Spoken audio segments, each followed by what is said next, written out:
I want to start today's deep dive with a little thought experiment, just something to get us warmed up. Okay, I am ready. So I want you, the listener, to just clear your mind for a second. If I asked you right now to name the single greatest example of writing in movie history, just your gut instinct, the very first thing that popped ahead, what is it? Don't overthink it. Just grab that first. I think I know exactly where most people go with this because it's almost a reflex. Right, yeah. The brain usually connects the concept of writing directly to the ears. Yeah. You think of dialogue, you think of words. Exactly. You think of the script, you think of, Aaron Sorkin. Totally. That rapid fire walk and talk rhythm in The Social Network or The West Wing, where people are just so much smarter and than they are in real life. Or maybe you go to Tarantino. Like, what they call a quarter pounder with cheese in Paris? A Royale with cheese. It's iconic. It's so rhythmic. Right.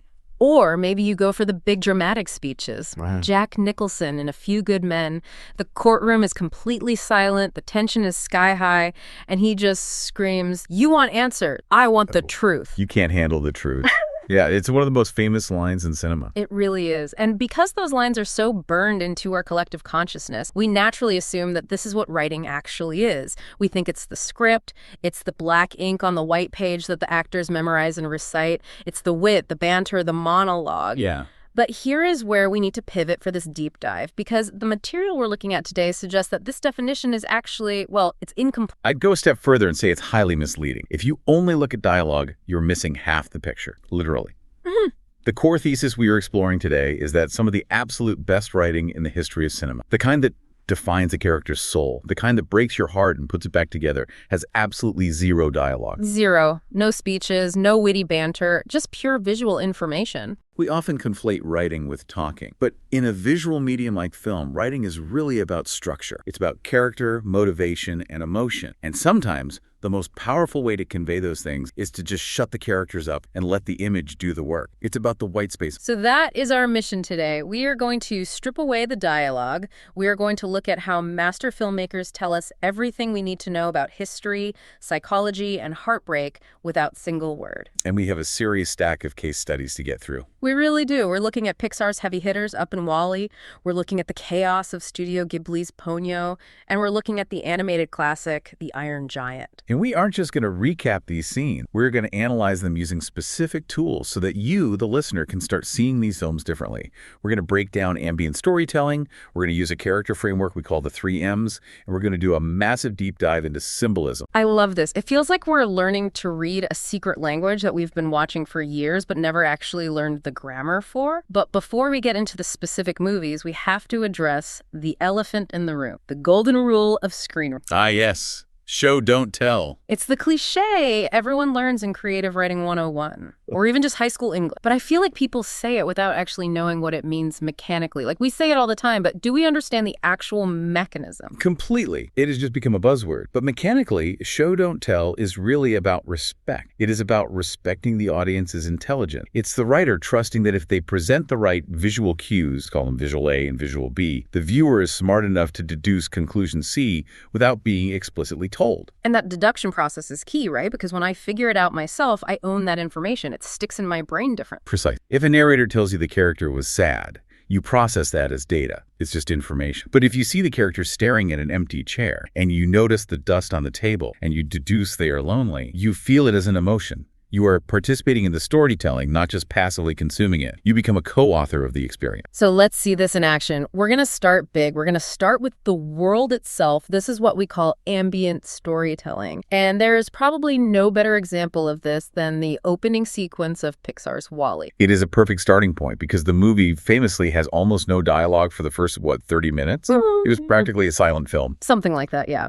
And it starts with this massive shot. We are looking at Earth from space. Now, normally, when a movie opens with Earth from space, we know exactly what we're supposed to see. We have seen it 1,000 times. The blue marble. Right. Lush greens, deep oceans, swirling white clouds. It's supposed to look vibrant. It's supposed to look like home. It's the universal image of life. But here, the color palette is aggressively wrong. It is not blue. It's dirty. It's a muddled brown and yellow. The atmosphere looks choked, almost sickly. Immediately, before we have seen a single character or heard a sound, the visual language is screaming at you that something is very wrong here. And the camera starts to zoom in. And usually, as you get closer to Earth in a movie, you start to see cities or forests or ocean. But here, as the details resolve, you just see debris. You see a layer of pollution satellites so thick they look like a ring of dust. And then on the surface, you see these massive skyscraper-sized towers. And this is the first real trick of the ambient storytelling, because at a quick glance, from high up, they look like a city. They look like a metropolis. You think, oh, civilization. But when the camera gets close, the texture changes. You realize they aren't buildings at all. They are towers of compacted trash. Just endless, monolithic towers of garbage, cubes of waste stacked higher than the Empire State Building. And this is what we mean by the environment acting as the narrative. Think about how much information is conveyed in those first seconds. There is no title card that says the year is 2800 and consumerism has destroyed the biosphere. There is no voiceover explaining the history of waste management. No, none of that. You just see the brown planet. You see the trash towers, and your brain instantly downloads the entire history of this world. You know humans consumed too much, they ran out of room, they ruined the place, and they left. It effectively tells you the entire backstory of the apocalypse in total silence. It respects you enough to let you do the math, and because you figured it out, the sense of desolation hits much harder. It feels lonely because you realized it's lonely. And then the filmmakers layer in this incredible irony with the corporate ads. Oh, right, the buy-in large hologram. Exactly. We see these old, flickering, holographic billboards right in the middle of this wasteland. Yeah. And there's one specific billboard I really want to highlight. It says, "Too much garbage in your face. There's plenty of space out in space." Which, admittedly, is a very catchy slogan. It's bouncy. But in the context of a dead planet, it is It creates a massive narrative gap between the promise and the reality. The ad promises a solution. We will leave Earth, clean it up while we are gone, and come back. That's the clear implication of the ad. That was the pitch. But we are looking at the reality, which is that the planet is still completely covered in trash and nobody is. So the ad basically functions as a goat. It tells us this was the plan, but the landscape tells us the plan failed. And again, nobody has to say the plan failed. You just look at the contrast and you realize, oops, that is the raw power of The ad has text, sure, but it functions entirely as a background object. It explains the entire mega corporation plot point effort. You understand that a corporation ran the world, tried to fix it, and ultimately abandoned. It also perfectly sets the stage for our protagonist, because this is where we meet Wally. And the contrast here is just a masterclass in character introduction. It is a central reversal of expectation. Usually in science fiction, or really just in general logic, who is supposed to care about the Earth? Humans. We live here. It's our house. We are the gardener. We are the ones with the emotional attachment to the soil. And who is supposed to be cold, logical, indifferent, and purely functional? Robots, machines, toasters, they don't care about sunsets or soil. But Wall-E totally flips it.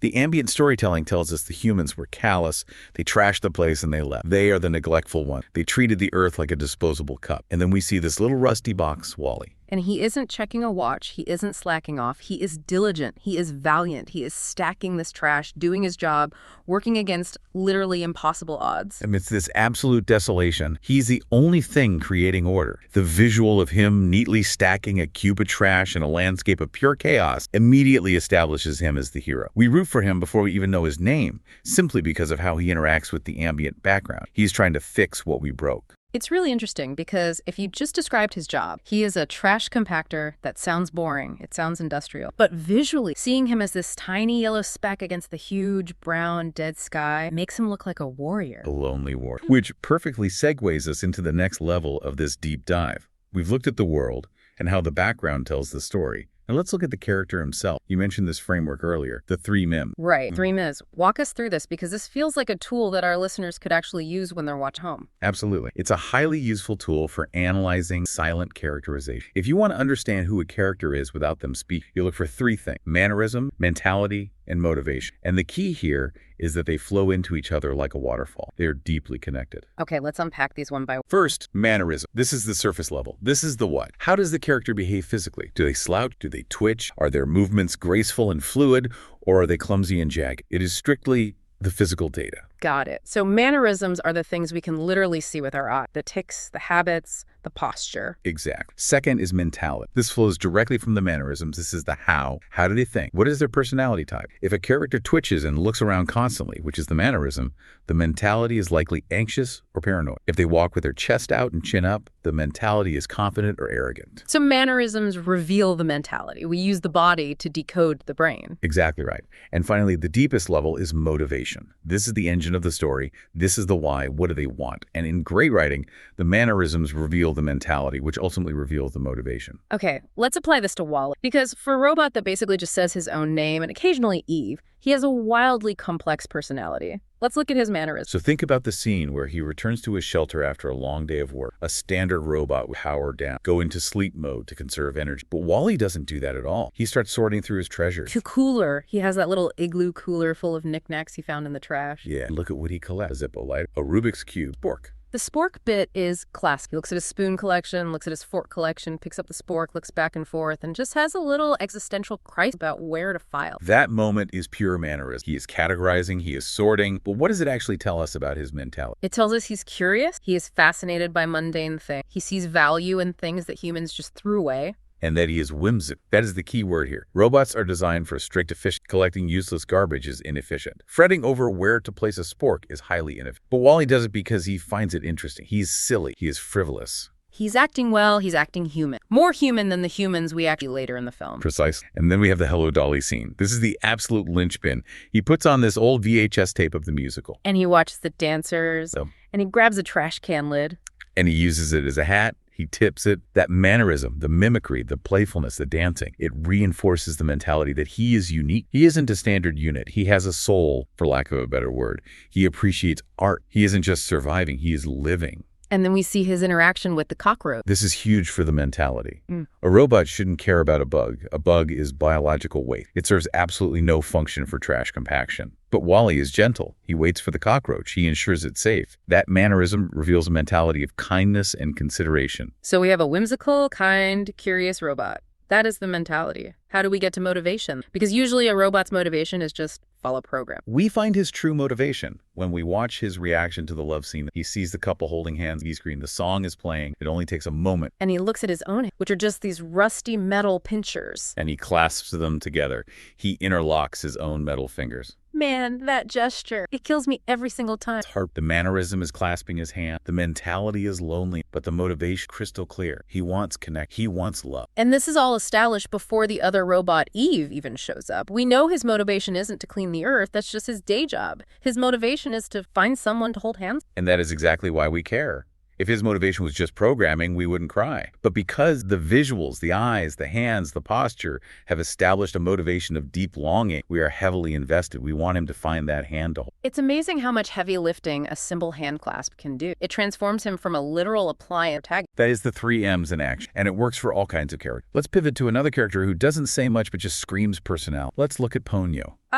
Studio Ghibli. Miyazaki is an absolute master of the silent character. He really is. And for those who haven't seen it, Ponyo is a magical fish who becomes a little girl. She is chaos incarnate. She really is. She's pure id. She's just boundless energy. Let's look at a specific scene to apply the 3 S's. Sosuke, the little boy, introduces Ponyo to a friend from school. This is the bratty scene. I love this. The friend looks at Ponyo and is pretty mean. She calls Ponyo fat and says she's not cute. Just typical kid cruelty. Now watch Ponyo's mannerisms here. A standard Disney princess might cry or try to win the girl over with a song. Ponyo doesn't do that at all. She doesn't look to Sosuke for help. She turns away in disgust. She physically recoils. She puffs up her cheeks and then she squirts water right in the girl's face. Her tip. It's hilarious. But why is this great writing? Why does that specific moment? Let's look at the mentality. Well, it's sassy. It is sassy, but it's more than that. It shows us that Ponyo is essentially a toddler. She has absolutely no social grace. She has no filter, but it also shows something much deeper, jealousy. Oh, interesting. So she sees the other girl as a literal threat. Yes. The motivation revealed here is possessive. Ah. She views this girl as competition for Sosuke's effect. Ponyo's motivation throughout the entire film is simply, I want Sosuke. By squirting water at the competition, she is non-verbally screaming back off, he is mine. It's so simple. A splash of water communicates, I am jealous, I am fiercely loyal, and I have zero Exactly. And you don't need a monologue where Ponyo says, I feel threatened by your presence and wish to assert my dominance. That would be terrible writing. The water does all the talking. Which is incredibly appropriate because she's a fish girl. It's elemental. It is. It connects her nature directly to her action. The water is a physical extension of her emotion. Let's move to our third case study for the Three Myths of the Iron Giant. This movie, talk about it. An absolute classic. And the giant is a fascinating case because, like Wall-E, he is a machine, but his design is much more imposing. He's 50 feet tall. He's a literal weapon. Right, he's huge. He has dents in his metal. He looks like he was built for war. And we have this scene where Hogarth, the boy, is trying to hide the giant. They are crossing train tracks. And the giant, being a metal eater, sees the tracks as a buffet. He gets distracted. He starts eating the rails. Which is a huge problem because a train is coming. We hear the whistle. The tension is spiking. Huge problem. Hogarth panics. He yells, help me, put it back. Now, watch the giant's mannerisms in this exact moment. This is where the character is defined forever. He doesn't just jam the metal back in to solve the problem quickly. He starts fixing it. He gets really, really focused. He realizes the shape isn't quite right. The curve of the rail is slightly off. Hogarth is screaming, good enough, because the train is seconds away. But the giant ignores the danger. He gently, precisely bends the metal to get the curve absolutely perfect. He's a perfectionist. He is. And when he gets it right, he has this mannerism, a massive smile of pure satisfaction. He looks like a kid who just finished a complex Lego set. Meanwhile, the train is about to smash right into him. So what is the mentality here? It's naivety. Yes. He doesn't understand danger. He doesn't understand the concept of good enough. He only understands the task at hand. It shows a mentality that is innocent, artistic, and whimsical. Like Wall-E, he has an irrational desire to do the job artistically rather than just mechanically. He isn't a destroyer. He's a creator. And the motivation. His primary drive is to please Hogarth. He stops eating because Hogarth asked. He fixes the track because Hogarth asked. He's a friend or perhaps a pet figure. He isn't a weapon of war in his own mind. He's a companion. It really creates that tragedy, doesn't it? Because we see this innocent artistic soul trapped in the body of a doomsday weapon. And that contrast is entirely built through silent act. If he just said out loud, I am a gentle giant, it would be extremely cheesy. Seeing him obsess over the curve of a train track while imminent death approaches. That feels true. It feels authentic. We believe his innocence because we saw it in his hands. Okay, we have covered the 3 M's thoroughly. We've seen how mannerisms lead to mentality and motivation. We've seen it in a trash robot, a fish girl, and a giant from space. Now, I want to move to the math. Thanks. Specifically, the opening montage. The married life sequence. I think it's legally required to cry during the sequence. If you don't cry, you might actually be a robot and not the cute Wall-E kind. It is widely considered one of the greatest sequences in animation history, maybe in film history broadly. And it covers literally decades of time in just a few. And it is almost entirely silent, set to that beautiful waltz score by Michael G. So how does it actually work? Because it's not just a slideshow of cute pictures. It tells a highly coherent story. It feels like reading a novel in form. It relies on 2 incredibly powerful mechanisms, symbolism and repetition. Symbolism and repetition. Break that down. A symbol creates an emotional short. You attach a feeling to an object. Then, by repeating that object in different contexts, you can modify that feeling or create sharp contrast without ever explaining it. Okay, let's trace the symbols in up. The biggest one definitely has to be the balloon. The blue balloon. Yeah. We first see it when young Carl's walking down the street. It has spirit of adventure written. It represents his childhood dream. He wants to be an explorer like Charles Mudd. It represents the vast unknown. Then he meets Ellie. He goes into her clubhouse, gets startled, and loses the balloon. It floats away into the rafters. A tragedy in the mind of a child. But then later, Carl breaks his arm. He's in his room. And what floats in through the window? The blue balloon. Ellie brought it to him to cheer him up. So now the symbol has evolved. It's not just adventure anymore. It is Ellie. It is their connection. It is affection. It's the exact moment they became it. And that symbol carries all the way to the very end of the montage. The funeral. Ooh. We see Carl sitting in the church. He is completely alone in the pew. He isn't holding Ellie's hand anymore. He is holding the blue balloon. That is just such a gut punch. Because the symbol has transformed again. It went from childhood adventure to love and finally to profound grief. It is the only piece of her he is left to hold on to in that moment. And the movie doesn't need to tell you Carl misses Ellie. You just see the balloon and your brain downloads 40 years of history instantly. Exactly. It communicates the devastating absence of the person by the presence of the object. Let's look at another symbol, the adventure book. Things that do. Right. Ellie shows him this book when they are kids. It is full of blank pages at the end, reserved for when she goes to South America. It represents the dream, the goal. It is the ultimate promise of the future. And then we get the crisis moment. The doctor tells them they cannot have children. A devastating scene. Ellie is sitting in the garden looking completely lost. The dream of a family is gone. Carl comes out to her. He doesn't give a speech. He doesn't say it's going to be okay. He hands her the adventure. And that single action completely shifts the meaning of. Yes, he's saying, our adventure isn't over. It shifts the definition of adventure from travel or children to simply life together. The book becomes the vessel of their marriage. And then, way later in the movie, spoiler alert, for a movie that's been out for almost 2 decades, when Ellie is in the hospital, dying, she gives the book back to Carl. This is the final transformation of the symbol. By handing it back, she's giving him permission. She is telling him, go have a new adventure without me. Which Carl doesn't really understand until the very end, right? He thinks he failed. He thinks the book represents a promise unkept. He doesn't realize until he looks at those blank pages later and sees photos of their boring, normal life that the adventure was the marriage itself. Man, that is just incredibly powerful writing. And again, zero dialogue explaining it. Just a book-changing hand. It is the visual transfer of responsibility and deep love. Let's talk about repetition now, because repetition is how you show time, specifically the hill. Oh, yeah. We see them climb this hill twice in the montage, and the contrast tells us absolutely everything about their dynamic in the passage of time. So, scene A is when they are young. It is morning. The lighting is bright yellow and optimistic. Who is in front? Ellie. She is charging up the hill. She is the bold leader. And Carl. He is struggling. He's low energy. He's calmly following her. So we establish the dynamic clearly. Ellie is the engine. Carl is the caboose. She dreams. He supports. Then we cut to scene B. They are old. It is evening now. The lighting is purple and orange, the literal twilight of their lives. Yeah. And look at the positioning. Carl is in front. Carl is leading. He is waving the tickets to Venezuela. He's trying to spur her on. And Ellie... She's slowing down. She's following him. She is visibly struggling. It is a complete dynamic reversal. Carl has taken on the mantle of the dreamer to save her because she is physically fading. And shortly after that, she falls. The visual foreshadowing of her decline is built entirely through the repetition of climbing that exact same hill. We feel the heavy weight of her age because we have the fresh memory of her youth in that identical location. The hill hasn't changed, but they have. The repetition perfectly highlights the change. We have to talk about the jar, too. The Paradise Falls. Probably the most relatable symbol in the entire movie. It's just a glass jar where they throw their... But it represents the eternal conflict between dreams and reality. We see the repetition. They put coins in. They are happy. The jar fills up steadily. And then life happens. They get a flat tire. Smash the jar. Carl breaks his leg, smash the jar. A tree falls on the roof, smash the jar. It is so painful to watch because it's so true.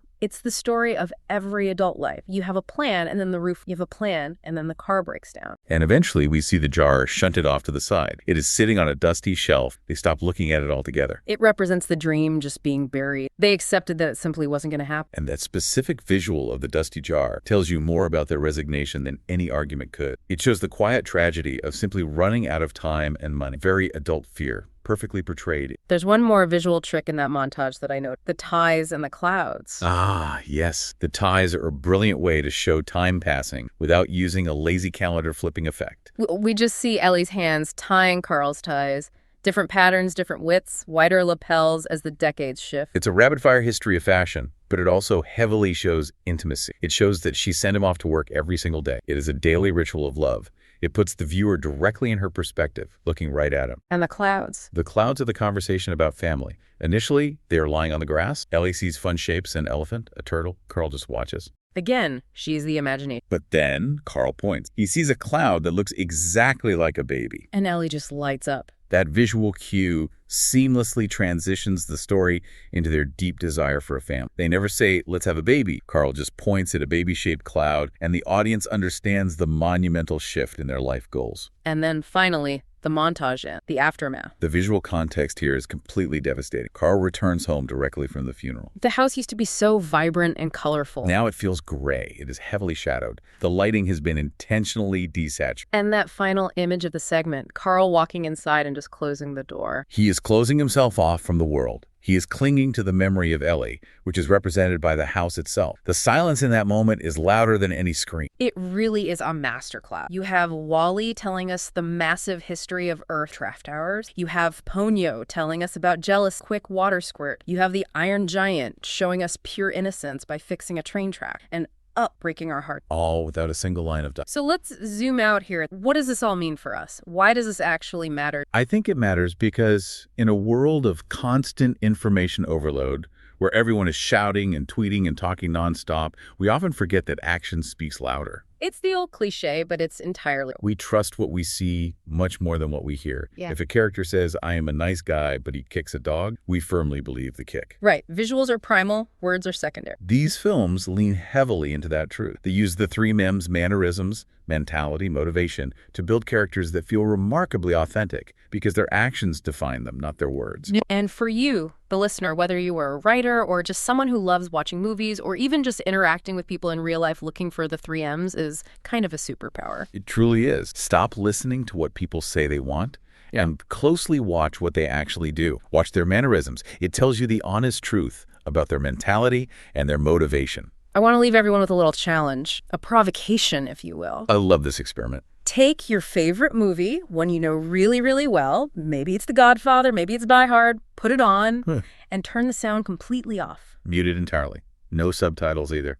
Can you still follow the emotional arc? Can you tell what the character wants just by how they move their body? Can you clearly see the 3 M's? If you can, it's truly great writing. If you can't, well, maybe it's just great talking. And there is a massive difference. A huge difference. Sometimes the most important things in life are left completely unsaid. Amen to that. Thanks for taking this deep dive with us. We'll see you on the next one.